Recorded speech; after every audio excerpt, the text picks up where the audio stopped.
Para proferir a palestra Busca de Vínculos na Administração Pública, convidamos o senhor Gustavo Cordeiro Galvão Van Erven, da Controladoria Geral da União, e o senhor Marcos Boaten Koch, do Tribunal de Contas da União.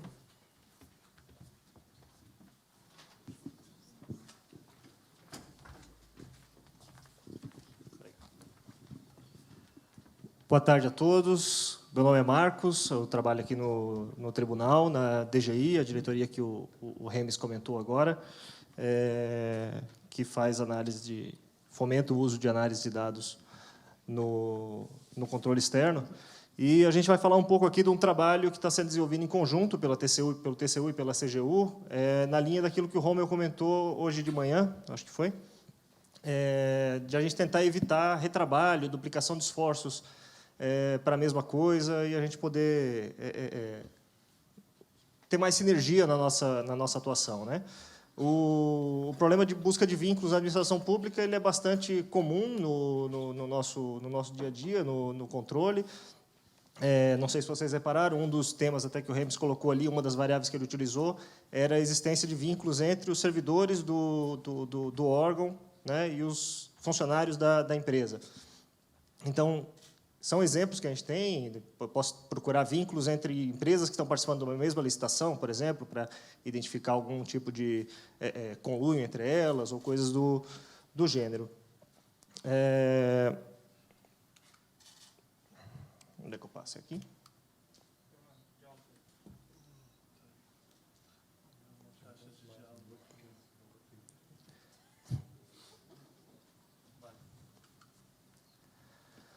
Bom, o problema começa quando a gente tem, a solução do nosso problema começa quando a gente tem, dentro das várias bases de dados, uma série de vínculos expressos, né? Então, por exemplo, na base de CPF, eu tenho o nome da mãe de cada cadastrado. Na base do CNPJ ou do CNE, eu vou ter os sócios responsáveis de empresas. Na base da RAIS, eu vou ter bases de empregados. Mas... onde é que eu aponto aqui? Isso. Quando eu fico, por exemplo, dentro da base do CPF, né, eu tenho aqui essas duas pessoas com a mesma mãe, por exemplo, né? E na base da RAIS eu tenho que o fulano de tal é empregado dessa empresa aqui. Quando eu olho dissociadas as duas bases, eu não vejo ligação nenhuma entre a irmã do indivíduo aqui e a empresa. Mas eu posso combinar essas bases a partir das chaves delas, né, notadamente o CPF, o CNPJ, e combinar num único grafo, em que eu consigo agora visualizar a ligação dessa pessoa aqui, que é irmã desse, que trabalha nessa empresa, ou que é sócio dessa empresa aqui. Então, eu consigo identificar uma relação que antes não estava clara, não estava explícita nas minhas bases. A princípio, parece um problema simples, né? E, de fato, a princípio o que é o problema é que a gente chega, quando a gente trabalha nas bases aqui do tribunal, às quais o tribunal tem acesso, que são bases da administração pública, a gente chega a mais de 1 bilhão de vínculos entre relações de parentesco, quadros societários, quadros empregatício, telefones, endereços, etc. Compras públicas e por aí vai. Então, se a gente for trabalhar com os 3 Vs do Big Data, né, volume, velocidade e variedade, a gente está trabalhando com um volume significativo. Talvez não para um Facebook, mas para a gente, sim. O que a gente tem usado, então, para resolver esse problema, né? No tribunal, historicamente, a gente usa uma solução chamada I2, uma solução que foi comprada pela IBM, é uma empresa inglesa, se não me engano, que foi comprada pela IBM há alguns anos. Mas a gente tem 2 problemas com ele. Primeiro, nós temos poucas licenças dele no tribunal. E a versão foi descontinuada pela IBM depois da compra, eles migraram para a solução nova deles e não tem mais licença para vender disso. A gente até poderia resolver esse problema pegando licença emprestada com outros órgãos que tem e tal, e isso resolveria. Mas, de toda forma, as consultas têm se mostrado muito lentas no nosso dia a dia. A gente vê isso na prática, com consultas que às vezes chegam a levar 2 semanas, né, deixar rodando elas não rodarem, consultas que travam de um dia para o outro, a gente deixa rodando de madrugada, e chega no dia seguinte o negócio está travado, ele roda no desktop, então ele está limitado à capacidade de processamento de uma máquina local.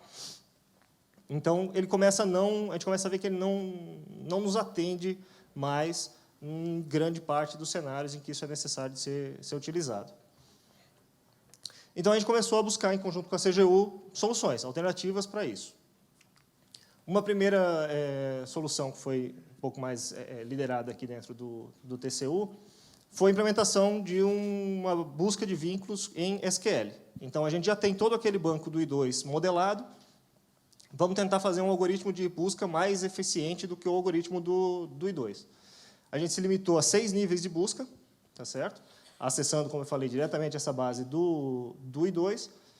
Tem uma vantagem de permitir a busca a qualquer entidade que está modelada no I2 lá. Lá a gente já tem modelado telefone, endereço, empresas, CNPJ, CPFs e tal. E o desafio aqui foi reduzir o problema da exponencialidade, né? Vocês podem imaginar, quando eu parto do meu CPF e faço uma primeira expansão, eu tenho todos os vínculos que estão ligados a mim. Quando eu faço uma segunda expansão, eu já multiplico isso exponencialmente a cada expansão. Quando eu penso em 6 níveis, vocês imaginam o tamanho do grafo disso. Eu quase que chego no grafo inteiro original. Então, o que a gente fez foi, para reduzir esse problema, a gente partiu das 2 pontas. E isso funcionou bem para a gente aqui. Então, a gente expande, na verdade, em 3 níveis do lado de um alvo e em 3 níveis do lado do outro alvo e vê se tem alguma intersecção entre os dois pontos, entre essa origem e esse destino. Os próximos passos que a gente tem que testar em relação a isso daqui, que a gente vislumbra como possibilidades de melhoria ainda, é fazer um teste de carga e de eficiência num ambiente de SQL Server 2014, que trabalha com as queries em memória e pode ser mais rápido por isso, e em banco de dados colunar, alguma coisa como Vertical, Cassandra, qualquer coisa dessa que tenha disponível de fácil acesso para a gente hoje, para a gente verificar se a performance aumenta. Isso ainda não está encapsulado numa interface para o usuário, isso está puro codificado em script SQL, em testes nossos internos lá de desempenho, né? Ainda não foi levado para campo. E, em seguida, seria ampliar essas fontes de consulta, levar para outras coisas que não estão modeladas hoje no nosso banco do I2 ainda. A gente tem outras bases que não estão colocadas lá. Seria um terceiro passo. Uma outra frente que a gente trabalhou foi uma combinação aí de uma série de ferramentas gratuitas ou que a gente já tem disponíveis aqui no tribunal, já com uma interface de uso para o usuário. Então, o que a gente coloca aqui? A gente a gente dispõe aqui no tribunal de uma plataforma de desenvolvimento de soluções web da Oracle, que vem junto com o banco de dados da Oracle, chamado Application Express, ou Apex. Então, o que a gente fez foi desenvolver, em cima de um software Apex que a gente já tem aqui, uma plataforma Apex que a gente já tem, um novo módulo desse software, que já é utilizado pelos auditores, onde ele vai fazer a requisição das consultas que ele quer fazer. Então, eu tenho uma lista de CPFs, uma lista de CNPJs, misturado num arquivo de texto lá, e eu quero verificar se existem relações entre eles. Eu subo 2 arquivos e digo para o sistema, olha, eu quero verificar isso aqui par a par, linha a linha desses 2 arquivos, ou eu quero fazer a combinação total de, sei lá, 5 desse lado com 10 do outro lado. Tá certo? O que o sisteminha Apex vai fazer é processar esses 2 arquivos de texto e cadastrar uma fila no banco de dados. Tá certo? Esse é o lado Apex da coisa, o lado interface gráfica que o usuário vai trabalhar. Enquanto isso, a gente tem uma seção no RStudio Server, rodando numa máquina virtual de 256 GB de RAM, rodando essa biblioteca do iGraph, para buscar caminhos mais curtos entre esses pares que ele vai processando dessa fila. Hoje, implementado os vínculos da CNE, do CNPJ, do CPF e da RAIS. Está em torno de 200 e poucos, 300 milhões de vínculos, mais ou menos, daqueles 1 bilhão e 200 que eu comentei com vocês. Ele faz o processamento disso daqui e entrega um arquivo. Quando ele acha alguma coisa, ele manda um arquivo GML para o e-mail do requisitante. O arquivo GML é um padrão é um XML voltado para grafo, basicamente isso. E ele pode ser aberto nessa ferramenta aqui, o YED, YED, que também é gratuita, e ali o usuário pode visualizar o resultado do grafo dele, fazer a manipulação, formatação, pintar de uma cor, de outra, apontar para os alvos dele, enfim, e usar isso para o trabalho dele. A gente tem tido teve uma boa performance aqui, comparado com o I2, em torno de 20 minutos a cada par processado desse, de 10 a 20 minutos, dependendo do par, para chegar no processamento e ter a resposta.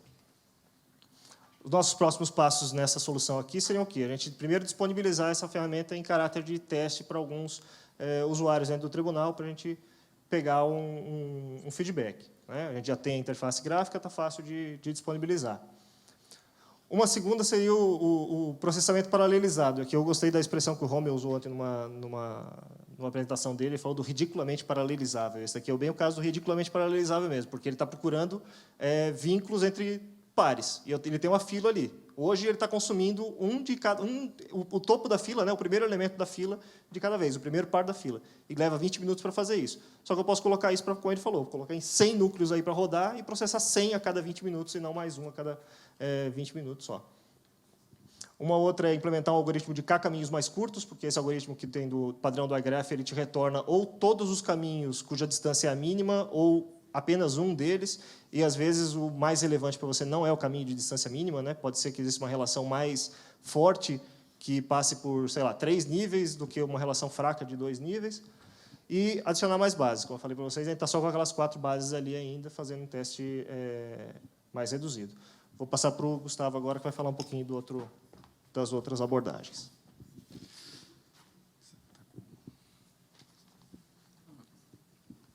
Boa tarde. Eu vou falar aqui como é que está o contexto da CGU, né, e o trabalho que a gente também está realizando junto com o pessoal do TCU. A gente também tem o ITU na CGU, só que, além de poucas licenças, a gente não tem uma base centralizada diferente do TCU. O TCU tem uma base do ITU centralizada. Então, o que a gente faz, na verdade, é ter que buscar várias vezes, em vários bancos diferentes, cada relacionamento que a gente precisa. E, em geral, isso é feito pontualmente. Então, quando a gente está fazendo uma avaliação sobre um CPF específico ou uma empresa, aí a gente busca essa informação e traz para o ITU. Mas tem uma coisa que a gente trabalha muito, que são as trilhas de auditoria, que a gente tenta identificar irregularidades a partir dessas trilhas. O que elas são? Então, um exemplo seria 2 empresas que participaram da mesma licitação, de repente tem sócios em comuns. Então, a gente está procurando vínculos entre eles, mas de um caráter mais genérico. Então, todas as empresas que poderiam estar nessa situação. Só que aí é a mesma coisa. Para trazer os vínculos, a gente traz essa informação de base, gera bases temporárias e aí processa as trilhas.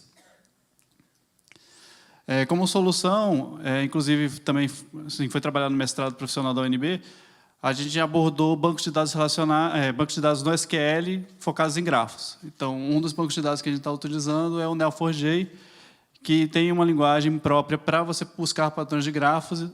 E o objetivo é justamente trazer essas informações de vínculo para dentro do banco de grafos e deixar que a engine do banco trate esses relacionamentos internos.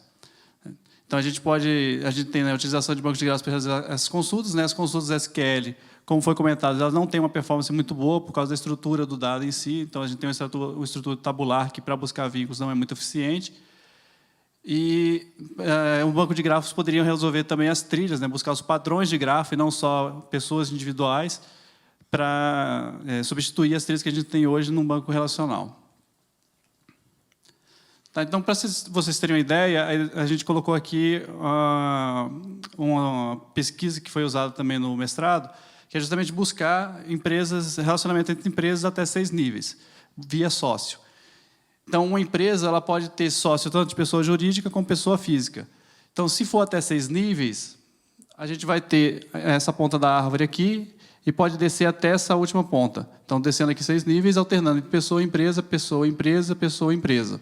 Só que eu posso ter outras combinações também, já que eu posso ter uma empresa sendo sócia de outra empresa. Então, eu poderia descer aqui também pessoa, empresa, empresa, empresa, até eu verificar se eu encontrei o alvo ou não. Para cada uma desses ramos, eu vou ter que gerar uma consulta SQL para poder fazer essa busca. Cada consulta SQL dessa também impacta em vários joins. Então, a gente tem que fazer várias junções no banco de dados relacional para poder alcançar até esse 6º nível. Então, até aqui, a gente chegou a 12 joins. Então, esse aqui é um exemplo, né, só que truncado aqui embaixo, do que seria uma consulta para você alcançar até aquele 6º nível. Então, você vai fazendo aqui vários left joins na mesma tabela de relacionamento para poder atingir aquele nível lá. Só que isso aqui é só aquela consulta desse nível aqui. Eu teria que fazer as outras também. Se eu partir para um banco de grafos tipo o Neo4j, que tem uma linguagem própria para você buscar os grafos, eu já reduzo aquele padrão todo para isso aqui. Tá? Então, eu simplesmente verifico se a empresa B é sócia de 1 até 6 níveis da empresa C. E eu posso passar aqui como parâmetro o nome da empresa, ou CNPJ, ou alguma outra coisa. E eu peço para retornar, né, a empresa B, o relacionamento, a empresa C. Tá? Então, eu consigo compactar todas aquelas operações em tabela num banco de grafo através desse comando aqui do Cypher, que é a linguagem do Neo4j. E aí ele me retorna um padrão de grafo. A gente vê aqui a empresa B e a empresa C que foi pedida, né, e aqui todos os relacionamentos de sociedade que pode ter entre empresa ou empresa-pessoa. Ou seja, numa consulta só eu também resolvo todas aquelas outras consultas paralelas.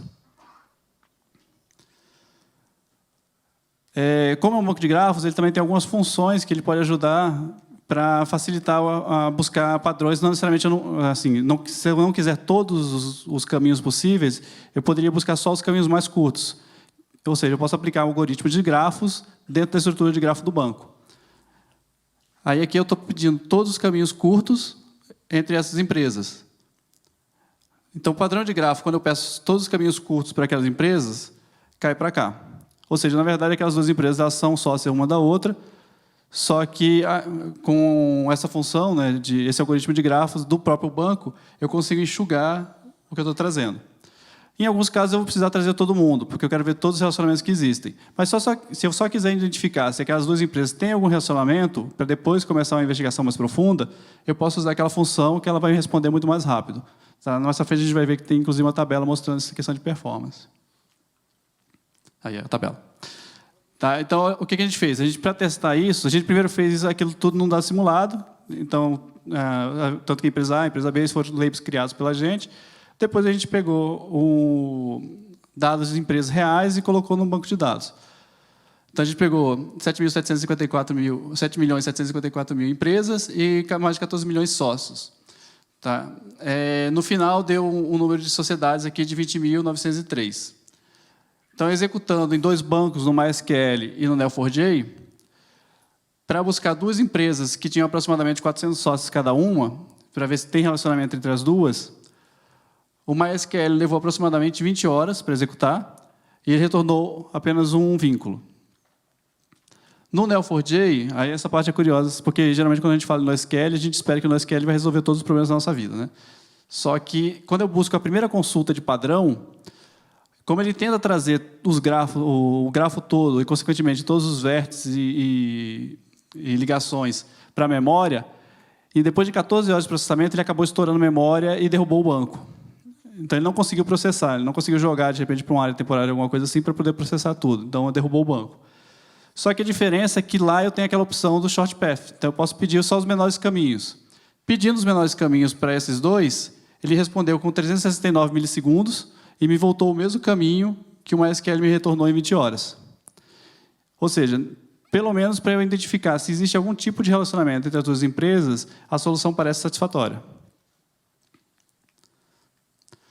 Aí, como próximos passos, né? Então, a ideia da gente é conseguir disponibilizar um conjunto de consultas para os auditores que possam usar esse tipo de recurso do banco, explorar melhor os benefícios do Cypher, em vez de usar bibliotecas linguagens, porque às vezes fica mais complexo você fazer via as bibliotecas do que usando o Cypher simplesmente.